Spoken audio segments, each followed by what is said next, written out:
Peter Tchir of Academy with us around the table. Pete, I'm just going to bring you straight in to this conversation just to build on what we're seeing in fixed income right now. You've got pushback from the FT trying to clean up the performance last week in the news conference, noteworthy. You've got the Alphabet issuance, noteworthy. The risk coming out of Japan, more than noteworthy. The Treasury Secretary sounding rattled out on social media, somewhat noteworthy. How do you respond to all of that? So one, I think we can add a couple other problems for the bond market is I think globally, everyone's having to issue debt, right? Every sovereign nation right now is having to pick up their issuance in terms of their defense spending. The Middle East, right, used to make a lot of money on oil. They'll probably make it again at some point. Again, they're now having to issue debt. UAE's had to tap into swap lines. So I think globally, there's this debt issuance. And one thing that made me extremely happy and probably not on anyone else's radar screen is Australia announced their first refinery in 60 years. So this concept of production for security, needing to produce your own things, it's not just a U.S. thing where we're growing it. I think it's occurring globally. So there's going to be more pressure on capital as we try and build out refiners, smelters, not just in the U.S. but across the globe. I think you're seeing things being pulled away from maybe the cheapest to produce place that are dangerous. You don't want everything in China. You don't want everything in the Middle East. So I think you're going to see long-term pressure on bond yields across things. Having said all that, I think it's fine for Wars to be talking to the president. I actually think the president does not like to be felt in the dark, and he lashes out with random tweets at 2 a.m. So to the extent that he's involved, I think it gives Warsh a lot more runway, and I think it's a small price to pay for him to keep the president involved, let him know what's going on. And, you know, maybe it's very different than what we're used to, but I think we haven't seen any really nasty tweets about Warsh, and I think that's part of it. This president does appreciate people who communicate with him and are available when he wants. For better or for worse, that's the world we live in. I think it actually protects the market a little bit. I don't really care if they speak or not. I'm interested in what they talk about, and whether the Fed chair responds to it. That seems like a very separate conversation, and the optics around it are problematic. Now, you think it's good. I understand why you think it's good, and that's important. You believe it's good because you don't want the Fed to take any more credibility hits. I might look at it differently and say the optics are suffering because of this at a time when the credibility's already been hit. And it makes it harder to repair through stories like the FT. So I guess it all depends on whether he's communicating and taking direct advice and going to go ahead with it, or it's more keeping a potential issue at arm's length. And I kind of view it as probably keeping a potential issue at an arm's length by keeping him involved. At this point, how much do you see where the long bond is as a constraining force on some of the not only valuations but also ambitions of companies that might not have the balance sheets that, say, Google does? So I think it will slowly add up to that problem. Right now, I do think, people are a little bit overhyped on, that we're going to get all this debt issuance, and I think people are prepared for that. So I think there's some room for spread compression actually in the coming weeks. Having said that, I'm really focused on the 10-year rate. I think it's the 10-year that's where you and I are most effective, right? If we go to look at our mortgage rate, that's where we're going to see it. So to me, the 10-year is the key. So long as that's 475, 480, maybe we're okay. That starts getting above 5%. I think it puts a big problem on the economy. Again, we're not seeing the home side of this market do well. That's what this president really wanted, was get housing back, make affordability. It's not there, and to me, the 10-year is critical for that, and it's been heading the wrong direction, and I do think we probably get towards 5%, which puts further pressure on this economy. We've been talking all morning about how much of some of the jitters that we've seen in the stock market have been fundamentally driven and how much has been technically driven. You've had a long history of studying leverage in markets. You've had a long history in studying market dysfunction in markets. How much are we seeing right now a structural problem of leverage and new exchanges that are creating volatility that has not yet been shaken out of the system to any degree? I think that's a great question. I'm going to step back a little bit and go back to that April through June run, right, where the semis were screaming higher, right? Everyone wanted to say, oh, it's because of this, it's because of that. Well, situational awareness was clearly playing a role, right? They were putting leverage bets in this market. They were buying. Guess what? That pushes those stocks higher. It feeds through, especially in the semis. There's a ton of leveraged ETFs, both on the stocks itself, but on individual companies. Those ETFs have to buy stock at the end of each day when it goes up. I think you had the momentum monkeys kind of come in. You had these people really chasing things. It drove it all these highs.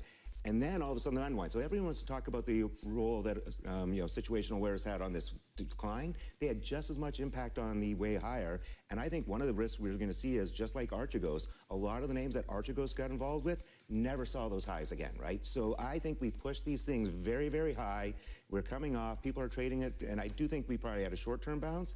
But I don't think the names that we saw move 10 to 15% last week, Amazon, Microsoft, they don't move 10 to 15% unless someone bought a huge portfolio and was trying to clean up that portfolio. So I think in the coming days and weeks, I'm watching very closely for, the NASDAQ 100 or in the semis to turn lower again. And I think we might be starting to see that. None of the issues have been resolved, right? The ability to create your data centers on time and at cost, still difficult. Not in my backyard is kind of getting worse rather than better. I think the president's trying to do some stuff about that, but it's not helping. And all of a sudden, cheap Chinese compute's everywhere, right? And finally, and this is the hardest part to figure out because I think no one's really talking about, but are people comfortable that they're getting the bang for the buck on what AI is delivering versus the current cost? I think that is waning a little bit. So I think the pressure on this market will resume. And the second it does, I think we see newer lows in some of these areas, and partly because there is so much leverage. These leveraged ETFs, to me, are incredibly dangerous. Is there a level where it gets so low, though, that you think a lot of buyers come in? I think we just had that. People kind of like this. They like the story. You saw those 10% moves, and everybody's like, oh, the AI trade's back on. Okay, and everyone seemed to have forgotten. So, again, I think people are caught net long. Again, there aren't many shorts in this market, so it doesn't take much to push this down. It's August, September, which aren't ideal times for the market. We've been propped up a little bit by the ongoing, reopening of the Strait. There's a lot of issues going on, so I think we can pull back a little bit further, and I think people did commit a lot of money in the last few days. What do you make, though, of DeepSeek actually potentially raising their prices? So, I try not to look at any one individual Chinese company. I think they are able to raise their prices because they are so much cheaper, so why not make a little bit more profit? That takes some of the pressure off the U.S. companies. But to me, we talked about this probably a year or so ago. Was DeepSeek a one-off, or is this more a sign that China's kind of allowing their entrepreneurship to grow? Now we have the Kim 3 model. I believe that there is this risk that China is kind of taking their millions of engineers, allowing them a lot more flexibility. And while they don't make high-quality chips, they make lots of chips. They do not have the same electricity issues that we necessarily have. And, I would not want to live in China where you have no personal freedoms. Having said that, if they want to build a data center somewhere and some town's not going to get electricity, whatever, that town's in trouble. So it's going to be very difficult to compete with them. And I'm really scared this looks like a BYD automobile, where BYD all of a sudden went from almost nowhere to dominating markets. I think we just saw today one of the Chinese semiconductor companies said to Apple they were actually going to raise prices because Huawei and the other Chinese cell phone companies are buying up so much. So I'm really worried that they're kind of able to repeat what they did in the early 2000s again with BYD and Huawei in this space, which I thought it was years off, and it looks like it's closer, and that's my fear. Before you go, can we try again to say some 40-year hyperscaler debt? Any interest? Yeah, I actually like it. You like it? I like it. Tell us why you like it. So I would not necessarily buy it on a spread basis. I think at this point you're getting paid to wait, and I don't know that we've hit a debt diet type moment, but I think everyone is now so geared up for, we're going to have spending. The tiniest hint that even one of them slows down spending, I think these things rip tighter. When you look at the bond market, if you're a bond market investor on a spread basis, it is the cheapest single sector. I had an interesting conversation with a hedge fund, and I think a lot of people are in the same boat. It's like, I would love to short this sector because every day it goes 5 wider, but I'd also love to be massively long because when it moves, it is going to rip tighter. So I think it's a dangerous game, but I would be buying that because I think on an all-in yield basis, you're getting paid attractively. Yeah.